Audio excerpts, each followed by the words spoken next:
Sir ఇప్పుడు అమరావతి రాజధానిగా ఆమోదించారు. ఒక విశాఖ వాసులే ఉండి మీరు ఎలా ఫీల్ అవుతున్నారు? అక్కడ మధ్యన ఈ అమరావతి రావడం ఎలా అనిపిస్తుంది? పర్లేదు, హ్యాపీ. ఒకటోది, రెండోది మనకి ఏదో ఒకటి రాజధాని అనేది ఇంతకుముందు లేదు. ఏదో ఒకటి కన్ఫర్మ్ చేశారు. ఇంతకుముందు మనం తేల్చి కరెక్ట్ చెప్పలేకపోతుండే వాళ్ళమే. ఇప్పుడు క్లారిటీ వచ్చింది.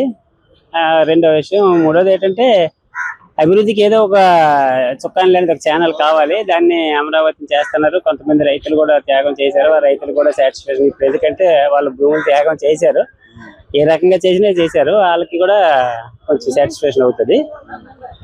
తర్వాత చంద్రబాబు నాయుడు అభివృద్ధికి చేయడానికి ఇది ఒక పట్టుకొని చేస్తున్నాడు కాబట్టి వైజాగ్ అవుతుంది, శ్రీకాకుళం అవుతుంది, విజయవాడ అవుతుంది, అన్ని కర్నూలు, తిరుపతి అన్ని అవుతాయి.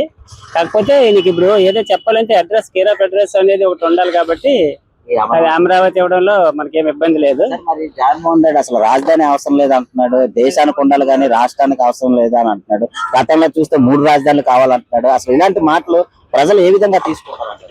ఆయనకి తెలియట్లేదు. ఆయనకి ఒక ఇల్లు లేకుండా అద్దెంట్లో ఉన్న ఎన్నాళ్ళు ఉంటాం. మరి రాజధాని అవసరం లేదు, హైదరాబాద్ లో ఉన్నాం కదా, మరి మనం ఇక్కడికి ఎందుకు వచ్చాడు?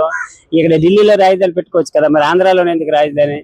అవి కరెక్ట్ కాదు. ఆయనకి తెలియక ఏదో తెలిసి అంటే పూర్తిగా అవగాహన లేకే, పూర్తి స్థాయిలో ఆయన స్టడీ చేసి అప్పుడు మాట్లాడితే సరిపడుతుండే. ఏదో ఒకటి నోటికి వచ్చింది కదంటే టక్మని రిప్లై ఇచ్చేస్తాను తప్ప దాన్ని కొంచెం ఆలోచించి చెప్పట్లేదు. మళ్ళీ 3 రాజధానులని, 1 రాజధాని అని, ఇవన్నీ రాజధాని అవసరం లేదు. లేకపోతే ట్రోలింగ్ చేస్తారేమో తెలియదు కానీ అతను చెప్పిందా ట్రోలింగ్ మనకు తెలీదు. ఇప్పుడు ట్రోలింగ్ కూడా చెప్తాను కదా, అది కూడా మనకు తెలీదు.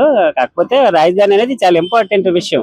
టోటల్ అయితే కూటమి ప్రభుత్వం మీద ఒక నమ్మకం అనేది ఏర్పడింది. చాలా వరకు నమ్మకం అయితే ఏర్పడింది. ఇలాగే డెవలప్మెంట్ 4-5 సంవత్సరాలు చేస్తే తర్వాత పార్టీలు ఏది రానే కానీ ఇదైతే మనకి మన ఆంధ్రాకి, తెలంగాణ ఎలాగే విడిపోయింది కానీ ఆంధ్రాకి మాత్రం ఒక రకమైన అభివృద్ధికి ఫస్ట్ తోడ్పడుతుంది.